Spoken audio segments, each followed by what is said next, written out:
Something just happened that will change the global economy forever. And it didn't start in New York or London. It started with the BRICS nations: Brazil, Russia, India, China, South Africa. As of right now, January 2026, they have officially switched on their new digital currency. They call it the unit. Let me be absolutely clear, this is happening. The unit is now a live tool for one big job: letting these countries trade with each other without using the US dollar. For most of our lives, the US dollar has been the king of world trade.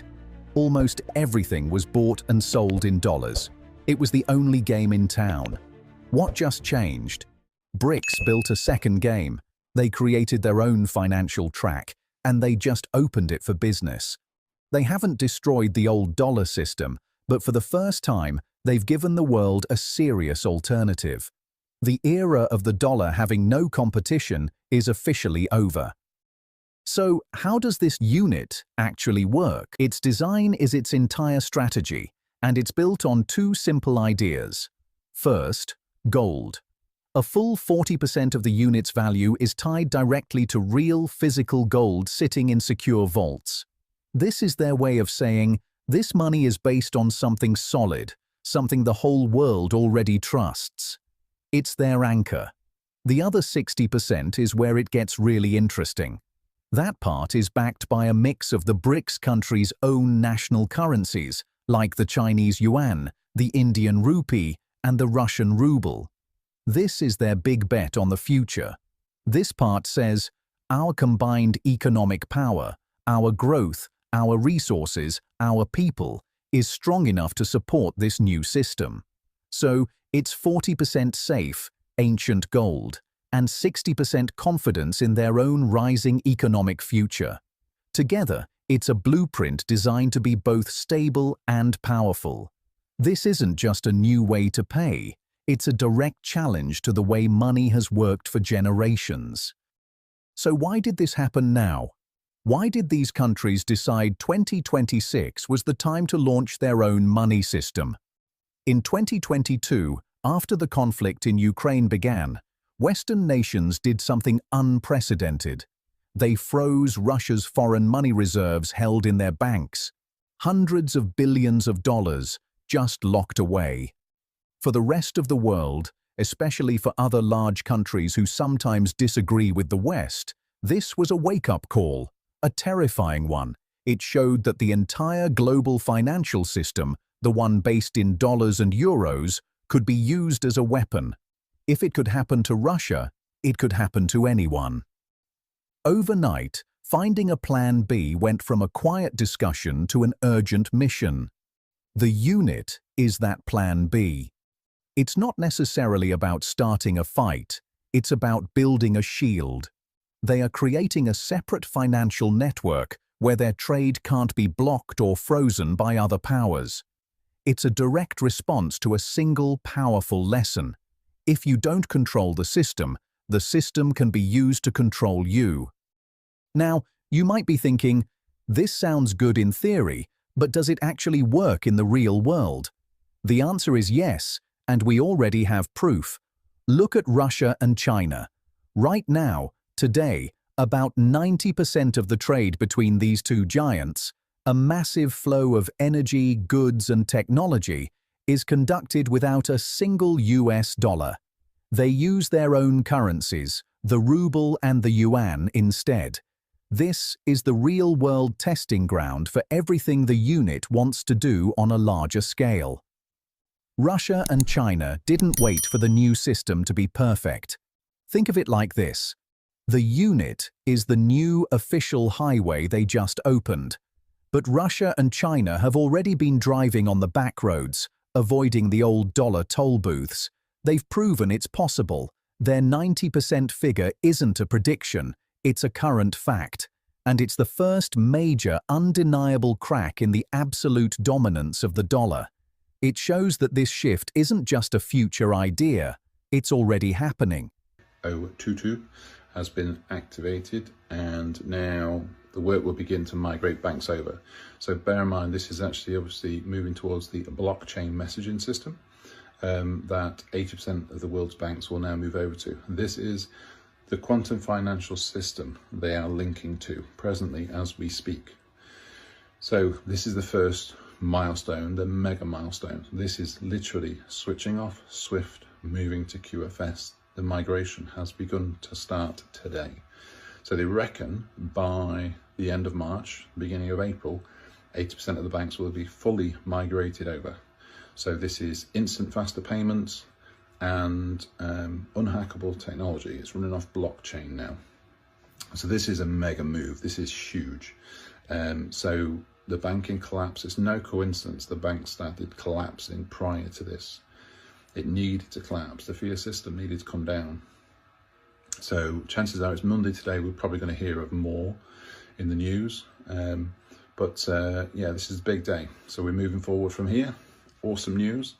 And let's keep watching and waiting. Now, bear in mind, there is going to be a transition period once the banks fully collapse down and we move over to the QFS. The QFS then gets activated. So exciting times ahead. Looking forward to it. Drop any questions and like and follow for more. The local man says for more than a month, he couldn't access his own money. $42,000 frozen.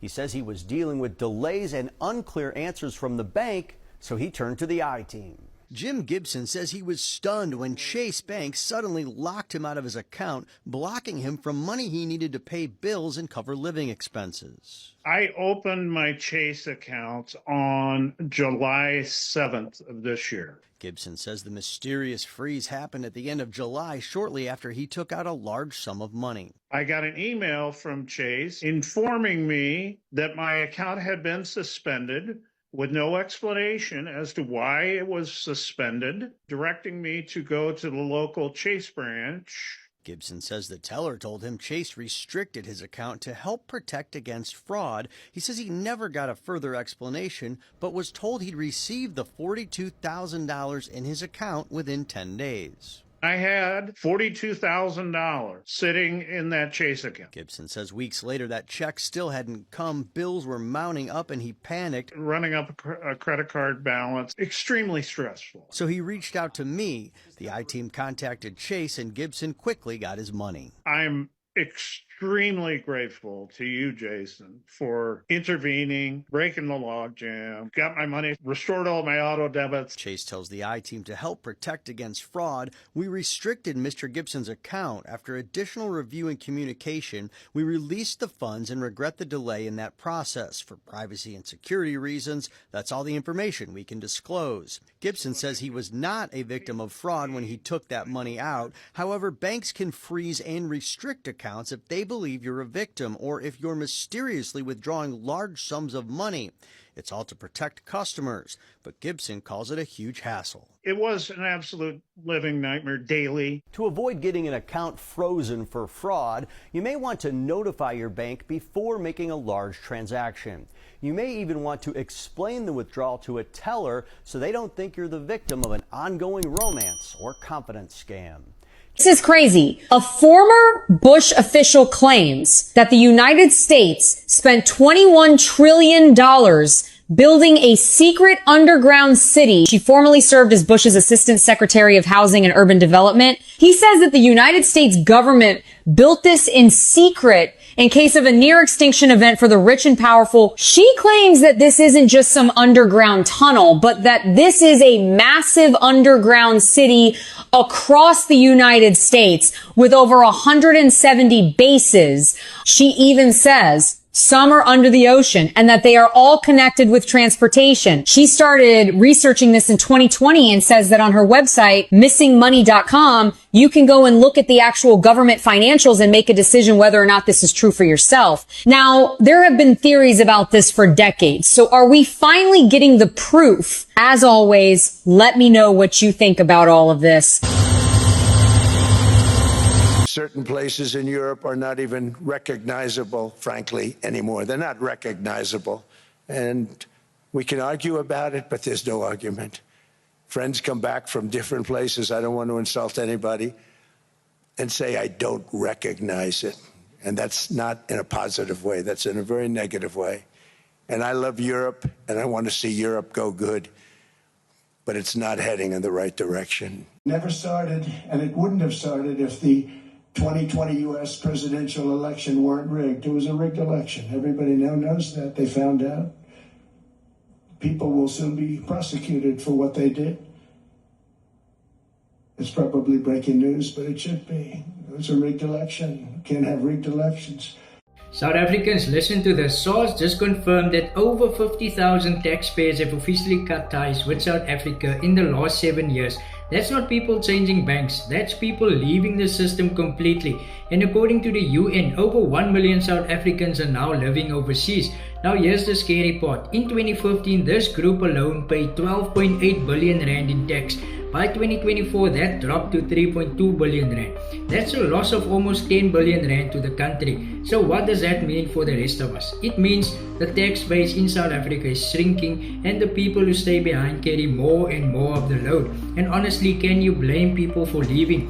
Because we're taxed on fuel, electricity, food, your salary, your bonus, your investments, your property, your airtime, even your death has tax. Every year, more levies, more temporary taxes, more fees, more pressure.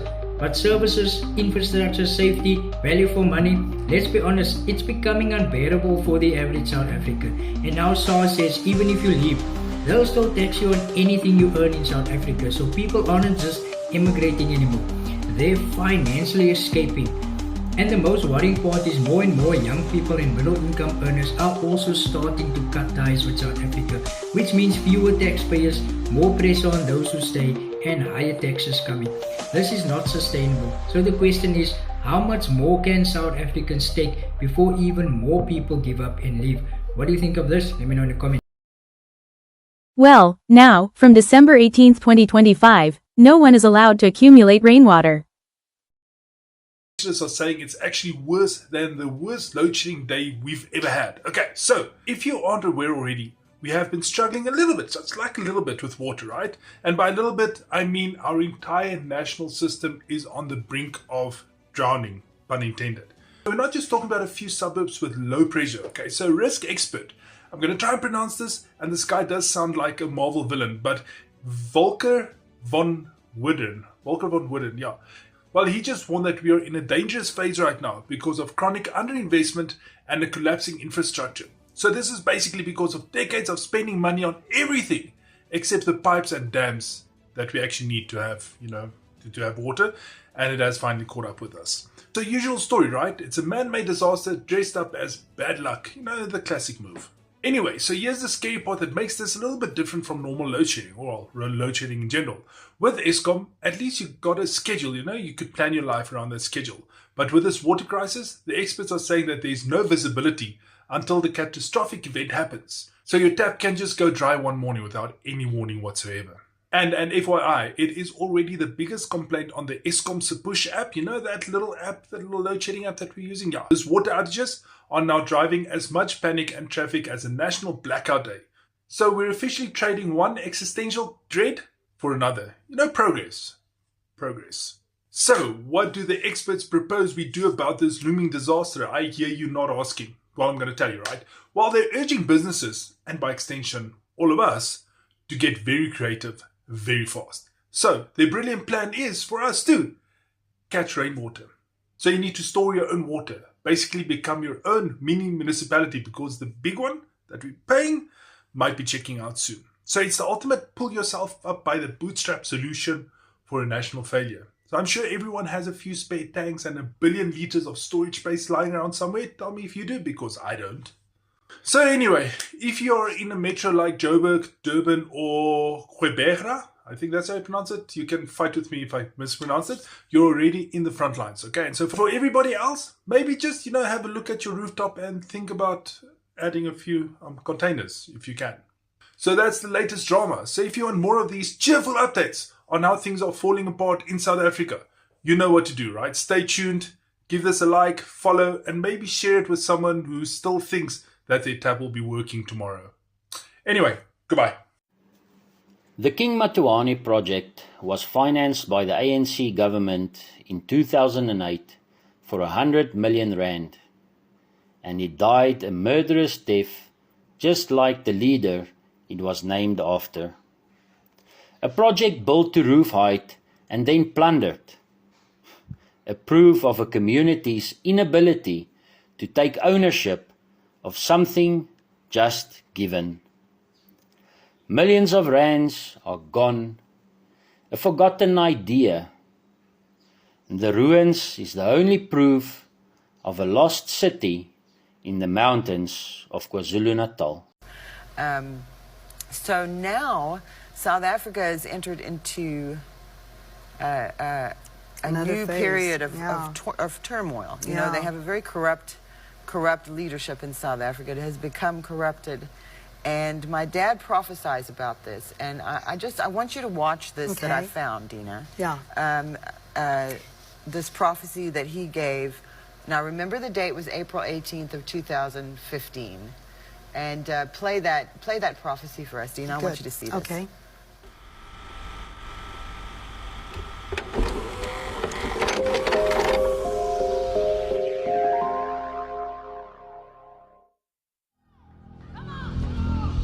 South Africa! South Africa! You! Once corrupted, once evil, but yet a remnant of people who love me. Have I forgotten you? Have I forgotten you, South Africa? Has the flame gone out? No! The flame is in the hearts of the people of all races. And yet there is corruption from the top. But I will wipe out the corrupt one and the corrupt ones who are allowing the evil and iniquity and the greed. It is as bad as yesterday, and a stench that has come before me, says the Lord. But I can change that stench into a fragrance. For there are a people that have cried out to me, that have remained strong. From each tribe, Zulu, Xhosa, from every tribe, and then the mixed races, you will amalgamate into one sound and one fragrance. For if you think I've forgotten you, I have not forgotten the prayers of those in the early centuries. I have not turned away from those prayers. Therefore there shall be a shaking, and I will replace, and then I will fill your streets with the name of Yeshua, says the Lord. Not the name of Muhammad, not the power of Islam, but the power of Jesus Christ, Yeshua. I'm just bouncing to my seat. I know, I've like, come up on the edge of my seat. Okay, so... oh my goodness. So right now, there is a political battle going on in South Africa between the different political parties there, and there is very corrupt leadership in South Africa that is affecting people of all color. People of all color in South Africa are being affected by this. He referenced the greed and the corruption, and he made a promise. He made a promise to South Africa. God made a promise through my father to South Africa that this is going to get sorted out. Yes. And this is very important to people who are living in South Africa, Absolutely. who are living under a new kind of oppression. This is apartheid was defeated, but this is a different thing that's going on here now. And any of you who are watching in South Africa, you know exactly what I'm talking about. And anybody else who doesn't know, I encourage you to look it up. Look up politically what's going, because we don't have the time to go into all of that right now, but look up politically what's going on in South Africa, because we want to stand on that promise. Yes. To pray for South Africa, because it's... And to stand with South Africa stand right now with South for Africa. the breakthrough. By incompetent thugs who are masquerading as government ministers, as members of parliament, as MECs, as MMCs, as public representatives, who are actually putting themselves on lists without even checking whether they are qualified to be on those lists. There are people in parliament who can read a balance sheet, who can read a management account statement from a government department who don't know what a debit and a credit is, but they are MPs. We can't have that nonsense. We cannot be held hostage by an unaccountable government. This government is unaccountable. In fact, it's a mafia government. They can't go to a cabinet meeting and unilaterally decide to make us pay for things that we cannot afford.